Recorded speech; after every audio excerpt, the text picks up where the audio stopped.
কবিতাৰ শিৰোনাম মদৰুৱা হিয়াৰ বিষাদৰ মৰীচিকা।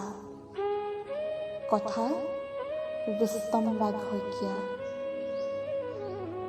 মোৰ হৃদয়খন মৰুভূমি মৰীচিকাৰ চৰণীয়া পথাৰ, য'ত উকমুকাই ফুৰে মাথো বিষাদ আৰু বেদনাবোৰে।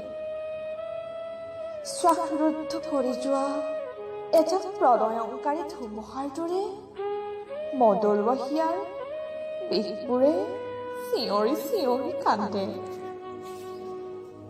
নিজানে নিতালে নিস্তব্ধ কোঠালীত, য'ত প্ৰেম ভাল পোৱাৰ এধান মৰম বিশ্বাসৰ হয় হত্যা প্ৰতিদিনে। সেইবাবে তোমাক কৈছোঁ, মোৰ জীৱনলৈ প্ৰেৰণা হৈ আহা। কিন্তু আহিবা জানো তুমি মোৰ ছয়াময়া আন্ধাৰৰ জীৱন পথ মসৃণ কৰি মোক মোৰ দৰে সাৱটি ল'বলৈ?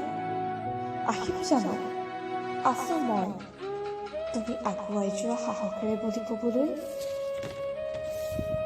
মোৰ উকা হিয়াত সাঁতুৰণি আবিৰ সানিবলৈ আহিবা তুমি?